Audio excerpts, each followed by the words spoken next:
ಶ್ರೀಮಾತ್ರೇ ನಮಃ. ನಿತ್ಯಭಕ್ತಿ ಕಾರ್ಯಕ್ರಮಕ್ಕೆ ಸುಸ್ವಾಗತವನ್ನು ಕೋರುತ್ತಾ, ಆಚಾರವೇ ಸ್ವರ್ಗ, ಅನಾಚಾರವೇ ನರಕ, ಸನಾತನೋ ನಿತ್ಯ ನೂತನ ಅಂತ ನಾವು ಕರಿತೀವಿ. ನಿತ್ಯವೂ ನೂತನವಾಗಿರಬೇಕು ಪ್ರತಿಯೊಂದರ ವಿಷಯದಲ್ಲೂ ಕೂಡ. ಅದೇ ರೀತಿ ಭಕ್ತಿ ಶ್ರದ್ಧೆಯಿಂದ ಭಗವಂತನ ಒಲಿಸ್ಕೊಳ್ಳೋಕ್ಕೆ ಸರ್ವಾಂತರ್ಯಾಮಿ ಸರ್ವವ್ಯಾಪಿ ಸರ್ವಶಕ್ತನಾಗಿರ್ತಕ್ಕಂಥ ಆ ಭಗವಂತನಿಗೆ ಪೂಜೆಯ ಮುಖೇನ, ಮಂತ್ರಗಳ ಮುಖೇನ, ಮಾನಸಿಕ ಪೂಜೆಯ ಮುಖೇನ ನಾವು ಭಗವಂತನನ್ನು ಒಲಿಸ್ಕೊಳ್ಳೋಕ್ಕೆ ಪ್ರಯತ್ನ ಪಡ್ತೀವಿ. ಇನ್ನು ಮನೆಯಲ್ಲಿ ಎಲ್ಲ ಒಂದು ಪೂಜಾ ಸಾಮಗ್ರಿಗಳನ್ನು ಇಟ್ಕೊಂಡು ಪೂಜೆ ಮಾಡುವ ವಿಷಯಗಳಲ್ಲಿ ಬಹುಶೇಷವಾಗಿ ಪ್ರಾಶಸ್ತ್ಯ ಕೊಡ್ತಕ್ಕಂಥದ್ದೇ ಪುಷ್ಪಗಳಿಗೆ, ಹೂಗಳಿಗೆ.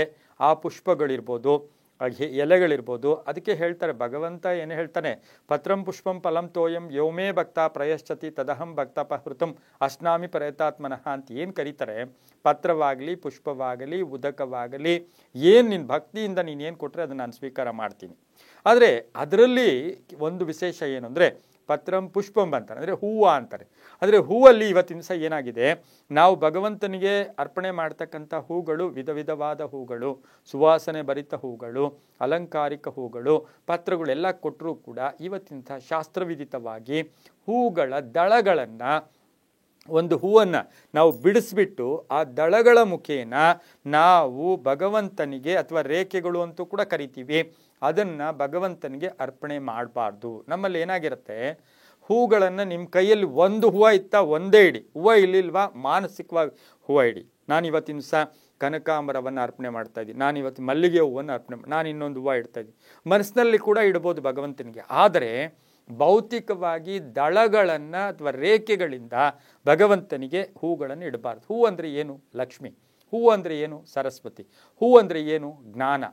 ಹೂ ಅಂದರೆ ಏನು? ಆ ಒಂದು ತೇಜಸ್ಸು. ಇದನ್ನು ಜ್ಞಾನ, ತೇಜಸ್ಸು, ಅದನ್ನು ಮುರಿದು ಕಟ್ ಮಾಡಿ ದಳಗಳಿಂದ, ರೇಖೆಗಳಿಂದ ಭಗವಂತನಿಗೆ ಇಡಬಾರ್ದು. ಅದರ ಜೊತೆ ನಾವು ಎಷ್ಟೋ ಸರಿ ನೋಡಿದ್ದೀವಿ, ಸಾಮಾನ್ಯ ಮಾನವರಿಗೂ ಸಹ ಹೂಗಳಿಂದ ಅಲಂಕಾರ, ಹೂವನ್ನು ಅವರು ತಲೆ ಮೇಲೆ ಹಾಕಿ ತುಂಬಿಸ್ಬಿಟ್ಟಿರ್ತಾರೆ. ಇನ್ನು ಯಾರಾದರೂ ಬರಬೇಕಾದ್ರೆ ಆ ದಾರಿಯಲ್ಲಿ ಹೂವು ಹಾಕ್ಕೊಂಡು ಬರ್ತಾರೆ, ಅದನ್ನು ತುಳ್ಕೊಂಡು ಬರ್ತಾರೆ. ಇವೆಲ್ಲವೂ ಕೂಡ ಹೇಳಬೇಕು ಅಂದರೆ ಅವರವರ ಭಾವಕ್ಕೆ, ಆದರೆ ಶಾಸ್ತ್ರವಿದಿತ ಅಲ್ಲ. ಹೂವು ಭಾಳ ಪವಿತ್ರವಾದ್ದು ಕೂಡ ಆಗಿರುತ್ತೆ. ಮನೆಯಲ್ಲಿ ನಾವು ಆ ದಳಗಳಿಂದ ರೇಖೆಗಳನ್ನು ಬಿಡಿಸಿ ಆ ಹೂಗಳನ್ನು ಭಗವಂತನಿಗೆ ಅರ್ಪಣೆ ಮಾಡಬಾರ್ದು. ಆ ಕೆಳಗೆ ಬಿದ್ದಂಥದ್ದು, ನೆಲದ ಮೇಲೆ ಬಿದ್ದಂಥ ಹೂವನ್ನು ಮತ್ತೆ ತೆಗೆದು ಭಗವಂತನಿಗೆ, ನಾವು ಒಂದ್ಸರಿ ಕೆಳಗಡೆ ಬಿದ್ದರೆ ಅದನ್ನು ತೆಗೆದು ಮತ್ತೆ ಭಗವಂತನಿಗೆ ಇಡೋದು ಕೂಡ ಅಷ್ಟು ಶಾಸ್ತ್ರ ಸಮ್ಮತ ಅಲ್ಲ ಅಂತ ಹೇಳ್ತಾ, ನಮಗೆ ಪೂಜೆಗಳಿಲ್ಲದೆ ಇರೋವಾಗ ಎಷ್ಟಾದರೆ ಅಷ್ಟು ಮಾಡಿ, ಎಷ್ಟು ಕಡಿಮೆ ಇದ್ದರೂ ಚಿಂತೆ ಇಲ್ಲ, ಅವುಗಳನ್ನು ಹಾಗೆ ಇಡೋದ್ರಿಂದ ತುಂಬಾ ಒಳ್ಳೆಯದಾಗತ್ತೆ. ಇದರಿಂದ ಏನಾಗುತ್ತೆ, ಆ ಹೂಗಳಿಗೆ ಹಿಂಸೆ ಆಗುತ್ತೆ. ನಮಗೆ ಎಷ್ಟೋ ಸರಿ ಗೊತ್ತಾಗುತ್ತೆ, ಒಂದು ಗಿಡ ನಾವು ಕಟ್ ಮಾಡಿಬಿಡ್ತೀವಿ, ಅದರಲ್ಲಿ ಜೀವ ಇರುತ್ತೆ, ನನಗೇನು ಜೀವ ಇರೋದು ಕಾಣಿಸ್ತಾ ಇದೆಯಾ? ನಂಗೆ ಕಾಣಿಸ್ತಾ ಇಲ್ಲ. ನನಗೇನು ಕಾಣಿಸ್ತಾ ಇದೆ? ಒಂದು ಕಟ್ ಮಾಡಿ ಬಿಸಾಡಿರೋದು ಕಾಣಿಸ್ತಾ ಇದೆ, ಅದಲ್ಲಿ ಬಿದ್ದಿದೆ, ನಾನು ಕಟ್ ಮಾಡಿದ್ದೀನಿ, ಅದು ಮಾತ್ರ ನಮಗೆ ಕಾಣಿಸ್ತಾ ಇದೆ. ಆದರೆ ಅದಕ್ಕೂ ಅಲ್ಲಿದ್ದಾಗ ಅದು ಜೀವ ಇದ್ದಂತಹದ್ದು ಕೂಡ ಆಗಿರುತ್ತೆ. ಅದು ಕಟ್ ಮಾಡಿ ಬಿದ್ದೋದಾಗ ನಮಗೆ ಗೊತ್ತಾಗೋದಿಲ್ಲ. ಆ ರೀತಿಯೇ ಈ ಪುಷ್ಪಗಳಲ್ಲಿ, ಹೂಗಳಲ್ಲೂ ಕೂಡ ಹಿಂಸೆ ಆಗುತ್ತೆ, ಅವಕ್ಕೆ ಹಿಂಸೆ ಆಗುತ್ತೆ. ಹಿಂಸೆಯನ್ನು ಭಗವಂತನಿಗೆ ಅರ್ಪಣೆ ಕೂಡ ಮಾಡಬಾರ್ದು ಅಂತ ಹೇಳ್ತಾ, ಬಿಡಿಸಿ ಪೂಜೆಗಳನ್ನು, ಬಿಡಿಸಿ ದಳಗಳನ್ನು ದೇವರಿಗೆ ಇಡೋದು ಶಾಸ್ತ್ರಸಮ್ಮತ ಅಲ್ಲ. ಎಲ್ಲವೂ ಕೂಡ ಅವರವರ ನಂಬಿಕೆಗೆ ಬಿಟ್ಟಿದ್ದೆ ಅಂತ ಹೇಳುತ್ತೆ.